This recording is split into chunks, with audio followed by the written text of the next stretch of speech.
Hello kids, how are you all? Hope you all are fine and at home. Myself Rupa Gupta, your computer teacher for standard 3rd. In the last video, we had studied about the input device, that is the keyboard. Keyboard is having different types of keys and few of them we had studied in the previous video. Now we are going to learn the rest of the keys which are present on the keyboard. First one, shift key. The shift key is used to type the special symbols and punctuation marks present on the upper part of the keys.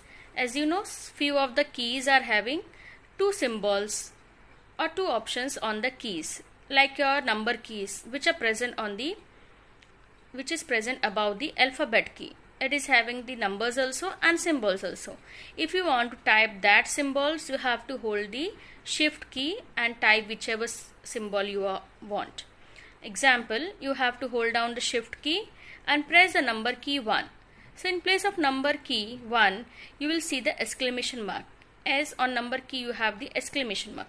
Rest same, if you want the other symbols, you have to hold down your shift key and press whichever symbol you have to press that key.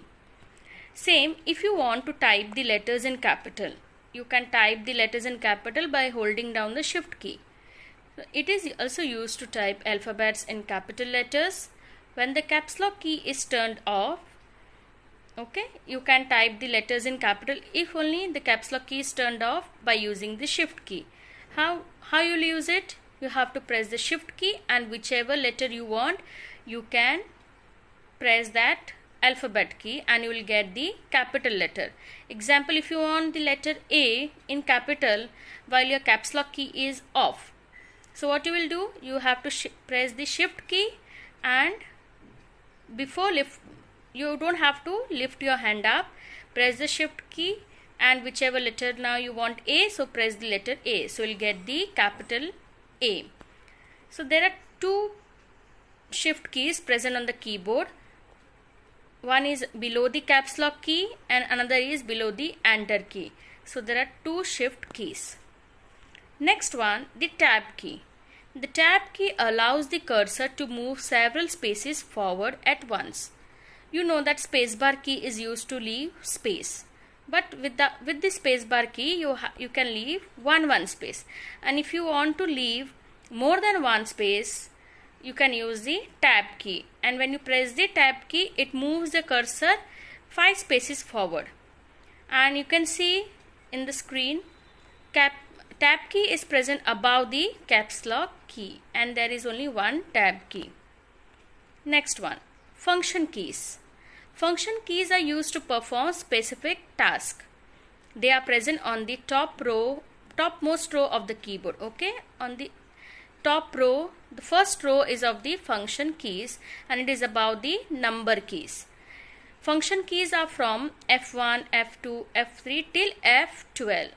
So you can see F1, F2 till F12. So there are total 12 function keys and each key has a different function to perform. All the function keys are having different functions. Next one, escape key. The full form of ESC is escape key and you have seen it present on the keyboard in the upper left corner of the keyboard.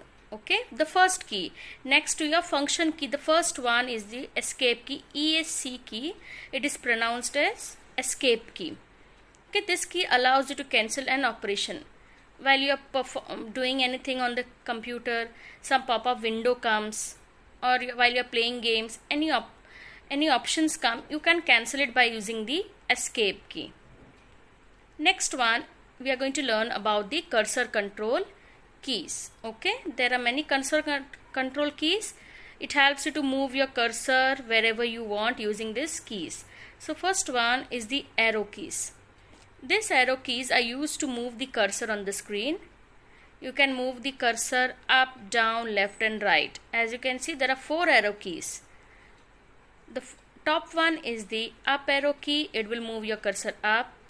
Down arrow key, as the symbol is there, the cursor will also move along with the symbols.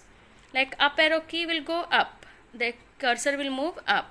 Down arrow key, the cursor will go down. left and right, same it will work. If you want to move your cursor to the left side, you can use the left arrow key. If you are using the right arrow key, the cursor will move to the right side, and you can see it is present to the left side of the numeric keypad. Next one, the home key. The home key moves the cursor to the beginning of the line. Now if your cursor is present anywhere on the screen, and if you want to bring the cursor to the home or the beginning of the line, starting of the line, so you can use the home key, and you can see it is above the arrow keys. Okay, home key is present above the arrow keys. Next one is the end key. End key moves your cursor to the end of the line. As the home key is used to move your cursor to the beginning of the line, that is the starting of the line, same with the end key will move your cursor to the end of the line. Okay, wherever your cursor is there, and if you want to go to the end of the line, you can use the end key, and it is present below the home key and above the arrow keys. So with this I end my topic. Hope you all have understood. Thank you and have a nice day.